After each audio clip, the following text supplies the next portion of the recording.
L'Australie est un pays fascinant par sa faune et sa flore d'une incroyable diversité. Kangourous, koalas, diables de Tasmanie ou encore ornithorynques, on y trouve des espèces animales uniques au monde qui évoluent dans des paysages divers. Des déserts aux forêts tropicales en passant par des décors montagneux, chacun peut y trouver son bonheur pour passer des vacances inoubliables. C'est dans ce panorama d'exception qu'en août 1980, la famille Chamberlain décide d'aller camper. C'est l'été, il fait beau et chaud. Le couple Chamberlain, accompagné de ses 3 enfants, profite pleinement des vacances. Mais rien ne se passe comme prévu. Leur rêve d'évasion dans une nature parfois hostile se transforme en cauchemar quand un soir ils se rendent compte que leur nouveau-né a disparu. 2 versions se confrontent alors. Selon les parents, l'enfant aurait été enlevé par un animal sauvage. Mais pour d'autres, cette version farfelue n'est qu'une mise en scène perpétrée par des parents qui auraient commis l'irréparable. Tout l'enjeu sera de faire la lumière sur cette mystérieuse affaire. Bonjour à tous, ici Morgiane, accrochez-vous bien car nous allons ensemble mener l'enquête.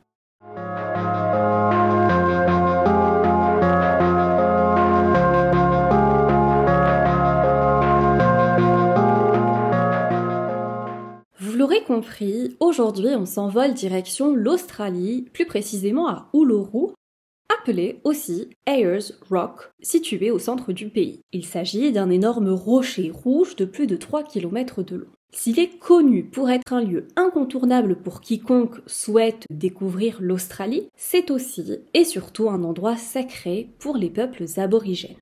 Lindy et Michael Chamberlain, ainsi que leurs 3 enfants, 2 garçons, Aidan et Regan, et la petite Azaria, âgée d'à peine 9 semaines, vont camper le 16 août 1980. Le lendemain, donc le 17 août, ils explorent le paysage, se promènent et escaladent le grand rocher.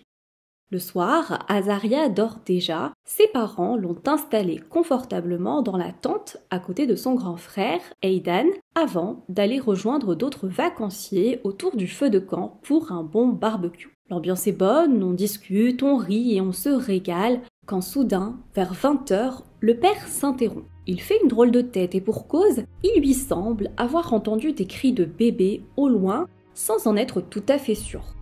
Dans le doute, Lindy, la mère, va vérifier que tout va bien dans la tente où elle a installé 2 de ses enfants.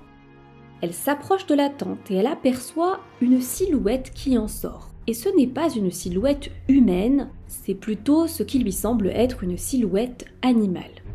Le cœur battant, elle, qui marchait lentement au début, se précipite désormais en direction de la tente. La silhouette se précise, un dingo, un genre de chien sauvage, s'échappe de la tente. Elle a l'impression qu'il tient quelque chose entre ses dents. À l'approche de la mère paniquée, l'animal prend la fuite. Lindy se dépêche, elle déboule en trombe dans la tente, mais il n'y a aucune trace de la petite Azaria. Le bébé s'est comme évanoui dans la nature. La mère se précipite alors à l'extérieur, vers la tente, et se met à courir en direction de l'animal. Mais il est beaucoup trop rapide pour elle et elle perd sa trace. Lindy ne sait pas quoi faire, elle pleure et elle hurle « Un dingo a pris mon bébé ». Les autres campeurs sont alertés par les hurlements paniqués de cette mère et tout le monde se mobilise pour rechercher la petite avant qu'il ne soit trop tard. Ce récit, c'est ce qui est raconté par les parents lorsque ces derniers déclarent la disparition de leur enfant aux autorités. Mais est-ce la vérité ? Ou alors, est-ce une tentative de masquer une vérité bien plus sombre ? Les enquêteurs se rendent sur les lieux du drame pour démarrer les investigations.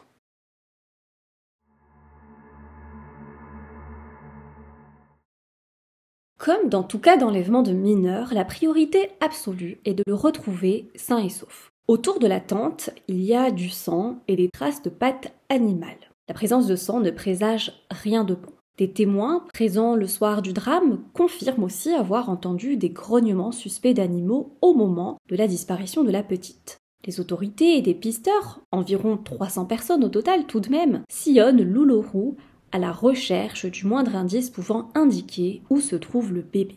Malheureusement, les premiers jours, ces recherches sont infructueuses. Une semaine plus tard, une trouvaille inquiétante est faite.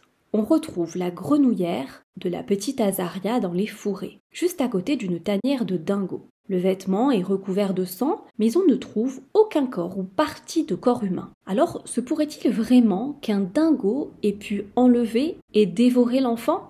Je veux dire, est-ce que c'est scientifiquement possible? Est-ce qu'il y a déjà eu des cas similaires?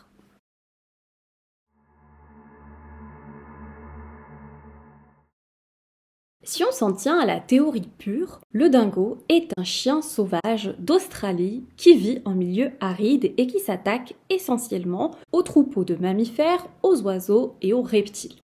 Les dingos, retenez bien ça pour la suite, c'est important, vivent en meute mais chassent souvent en solitaire. Ils peuvent être agressifs envers l'homme pour plusieurs raisons. Déjà, s'ils ont faim et qu'ils n'ont pas mangé, c'est logique, mais aussi si on empiète sur leur territoire. De ce fait, ils se sentent menacés et peuvent devenir particulièrement agressifs. Il faut dire que de nos jours, avec la mondialisation et le tourisme de masse, beaucoup de réserves naturelles sont désormais prises d'assaut par des voyageurs imprudents qui ne respectent pas les lieux dans lesquels ils sont, ou pire, qui tentent d'approcher et de nourrir des animaux sauvages sans avoir conscience des risques qu'ils prennent. J'ai trouvé quelques cas récents d'attaques de dingos sur les hommes. Par exemple, en 2003, dans le Queensland, un enfant de 10 ans qui campait avec ses parents en bord de mer a été gravement blessé par un dingo. Ce dernier l'a mordu et l'a ensuite traîné jusqu'à l'océan où il a failli mourir noyé. Heureusement, l'enfant a survécu grâce à sa sœur qui était présente sur les lieux de l'accident et qui a pu faire fuir l'animal. La même année, une joggeuse, cette fois, qui courait sur la plage de Kagari, toujours en Australie, puisque le dingo ne se trouve qu'en Australie, je le rappelle, eh bien cette femme s'est faite attaquer par 3 dingos. Et pareil que pour l'enfant, elle a été mordue et poussée dans l'océan. 2 touristes qui se promenaient dans le secteur ont assisté à l'attaque et sont venus s'interposer entre elle et les animaux sauvages. Grâce à eux, elle s'en est sortie, même si elle a été transférée à l'hôpital dans un état critique, il lui manquait carrément des morceaux de chair. Sans l'intervention de ces touristes, elle serait probablement morte. Donc, pour revenir à l'affaire Azaria, cette version que le bébé aurait été enlevé par un dingo et ensuite mangé par une meute de dingos, eh bien, est tout à fait plausible. Et les premiers résultats de l'enquête rendue en 1981 concluent au cours d'une audience transmise à la télévision que la cause de la disparition d'Azaria est bien due à une attaque de dingo et qu'ensuite l'enfant aurait potentiellement été récupéré par des individus non identifiés. Par individu, on peut sous-entendre soit d'autres dingos, du coup une meute, ou des individus, des êtres humains. Cependant, la Cour suprême d'Australie est en désaccord total avec ces conclusions qu'elle juge invraisemblables et demande l'ouverture d'une deuxième enquête. En effet, à l'époque, on partait du principe que les dingos étaient agressifs seulement si on les cherchait, mais qu'ils n'attaquaient pas les êtres humains sans raison valable. Effectivement aussi, les juges, eux, ont une autre idée derrière la tête. Ils suspectent les parents d'Azaria d'avoir surtout mis en scène cette prétendue attaque d'animal sauvage pour masquer un acte bien plus grave, un infanticide.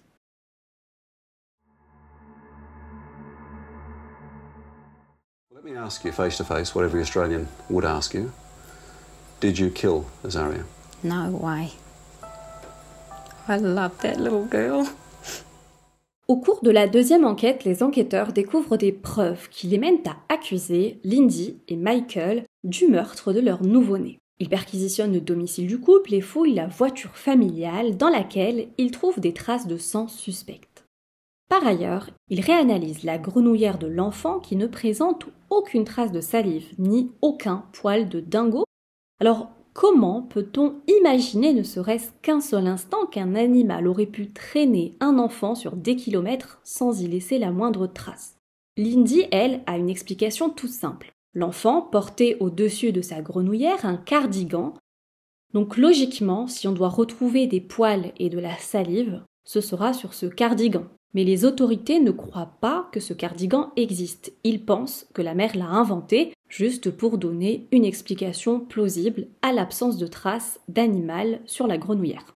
En tout cas, à l'issue de cette nouvelle enquête, c'est un tout autre scénario qui se dessine. Selon les enquêteurs, Lindy aurait égorgé sa fille dans le véhicule et elle aurait ensuite, avec la complicité de son mari, dissimulé le corps de la petite. Oui, car je le rappelle, sachez-le, le corps de l'enfant n'a pas été retrouvé. Alors, comment ont-ils pu déterminer que l'enfant était égorgé alors que sans cadavre et donc sans autopsie, théoriquement c'est compliqué. Apparemment, le spécialiste médico-légal se serait basé sur des traces de lacération au niveau du col de la grenouillère du bébé pour en arriver à cette déduction. Ce qui honnêtement me paraît quand même un peu léger pour faire une déduction aussi grave que de dire que les parents ont égorgé leur enfant. Quoi qu'il en soit, selon lui, après le meurtre, la mère aurait rejoint les campeurs autour du feu comme si de rien n'était et aurait ensuite prétendu qu'un animal sauvage serait parti avec l'enfant. Pendant que les personnes présentes partaient à la recherche de l'enfant un peu plus loin, les parents se seraient alors discrètement éclipsés pour cacher le corps ailleurs. À la lumière de cette deuxième enquête, Lindy et Michael se retrouvent clairement cette fois sur le banc des accusés. L'affaire, en Australie, est extrêmement médiatisée. Il ne passe pas un jour sans qu'on entende parler de cette histoire à la télé et dans les journaux. L'opinion publique, comme dans de nombreuses affaires, se scinde en deux. D'une partie, ceux qui croient les parents innocents, ce qui correspond en fait à une grande partie de la population. Il y a aussi les campeurs qui étaient présents le jour J du drame, qui eux n'ont aucun doute par rapport à ce qui s'est passé, et les autochtones qui vivent à Uluru. D'un autre côté, il y a ceux qui sont persuadés de leur culpabilité. Chaque jour qui passe, les détracteurs du couple Chamberlain, des journalistes et des présentateurs télé rajoutent leur grain de sel. Ils disent par exemple que la mère n'a pas l'air si endeuillée qu'elle devrait l'être, que le couple appartenant à l'église adventiste du 7e jour aurait en fait tué l'enfant dans le cadre d'un sacrifice rituel, d'autant plus que Michael est pasteur. Imaginez un peu le contexte. Lindy et Michael s'en prennent plein la figure dans les médias, au point que devant le tribunal, désespérés, ils en arrivent à montrer devant les caméras des agrandissements de photos familiales les montrant affectueux aux côtés de leur petite Azaria, pour en quelque sorte se dédouaner et prouver aux yeux de tous qu'ils aimaient sincèrement leur fille et que jamais ils n'auraient été capables de lui faire le moindre mal. Le couple nie fermement les accusations auxquelles il fait face.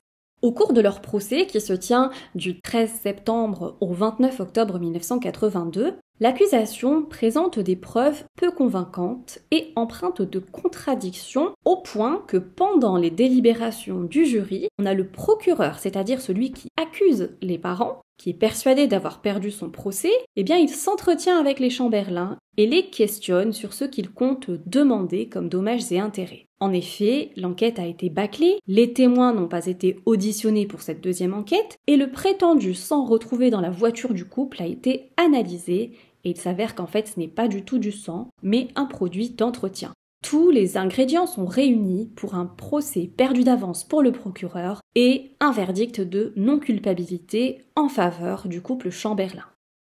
Mais malheureusement, on ne sait jamais ce qui se passe dans le huis clos des délibérations d'un jury, car à la surprise générale, Lindy et son mari sont déclarés coupables des charges qui pèsent contre eux. Lindy est condamnée à la prison et aux travaux forcés à vie pour meurtre, et à cette époque, la mère est enceinte de Kalia, son 4e enfant, qui naîtra donc en prison.